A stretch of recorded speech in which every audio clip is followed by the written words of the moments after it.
Le guide villageois. Le guide villageois, qu'est-ce que c'est? Il sert à quoi? Comment on le fait? Qui le fait? C'est quoi? En fait, le guide villageois, c'est quoi? On a reçu plusieurs questions de clients justement par rapport à ce terme-là, le guide villageois, qu'est-ce que c'est et tout ça. Alors, je vais vous dire dans cette vidéo, petite vidéo justement, ce que c'est le guide villageois et à quoi il sert et comment on peut le faire.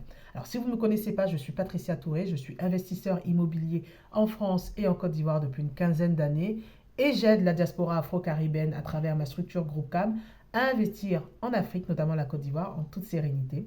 Effectivement, nous vendons des terrains, nous faisons aussi des démarches administratives pour vous et nous faisons de la gestion locative. Je mettrai toutes ces informations en barre de description ou vous les avez sur notre site internet groupecam.com, K-A-M.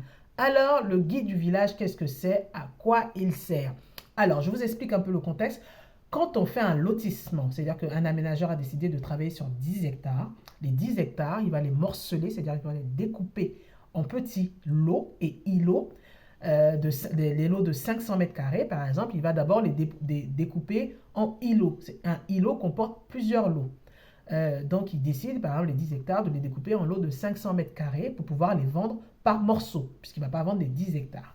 L'idée, c'est de faire une opération commerciale. Donc, quand il a morcelé ces 10 hectares, par exemple, pardon, on part du principe qu'il a fait, par exemple, 500 lots de 500 mètres carrés. Je dis un chiffre comme ça. 500 lots de 500 mètres carrés. Mais les 500 lots de 500 mètres carrés, il faut les répertorier dans un document. Il faut les répertorier dans un guide, ce qu'on appelle le guide du village. C'est en fait un cahier, un document assez épais où sont répertoriés tous les îlots et tous les lots de cette parcelle. C'est-à-dire que c'est un document que vous faut cartonner normalement, où vous avez sur la première page, la page de couverture, le nom du lotissement, le nom de l'aménageur, l'arrêté d'approbation s'il y a un arrêté d'approbation, le nombre de îlots, le nombre de lots, en fait, tout est indiqué, le village, la situation, tout est indiqué sur la première page. Et à l'intérieur de ce document-là, vous allez voir plusieurs informations qui sont données.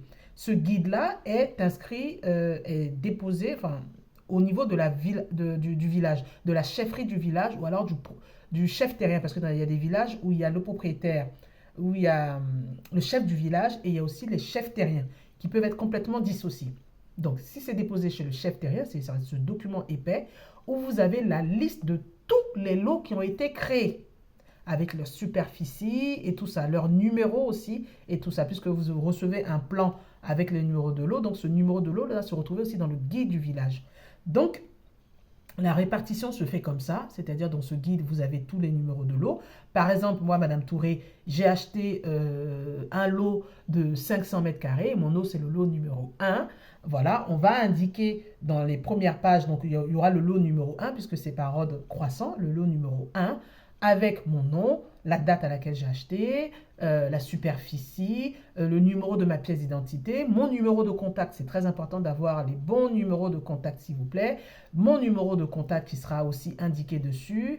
Il y aura le numéro de l'attestation villageoise, de l'attestation d'attribution qui m'aura été donnée. En fait, tout ça sera indiqué dessus. Et donc, dans ce premier lot-là, et îlot, premier lot, il y a en général 3 lignes. Dans le guide du village, il y a en général 3 lignes. Moi, je serai inscrite donc sur la première ligne puisque je suis le premier propriétaire, entre guillemets, de ce lot-là.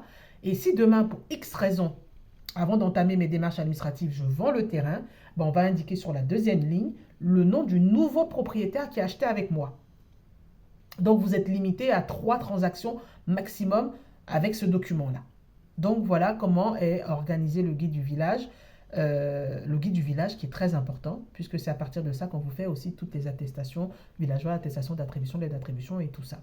Donc c'est ça le guide du village, ça se fait automatiquement notamment avec l'aménageur foncier, en tout cas celui qui a fait le lotissement de ce bien-là. Donc voilà, ce document-là en plus la particularité c'est qu'il est au niveau du village mais aussi il y a la copie conforme qui se trouve au niveau du ministère de la Construction, en tout cas sur Abidjan, au niveau du ministère de la Construction sur Abidjan au plateau, et qui reprend les mêmes informations, c'est-à-dire le nom de l'îlot, le lotissement, le village, la situation, les superficies, tout est repris exactement. C'est la copie conforme en fait. Donc, il se trouve sur les deux endroits. Donc, voilà, c'est ce que je voulais partager avec vous. Vous donner cette définition du guide du village, ce que c'était, comment on le faisait et à quoi il servait. N'hésitez pas justement si vous avez d'autres questions à les mettre dans les commentaires et on essaiera de répondre. N'hésitez pas aussi à aller voir sur notre page Facebook et Instagram, Groupe Cam Immobilier, toutes nos activités, toutes nos opportunités de terrain et surtout aussi sur notre site internet groupecam.com. Et on se dit à très bientôt. Au revoir.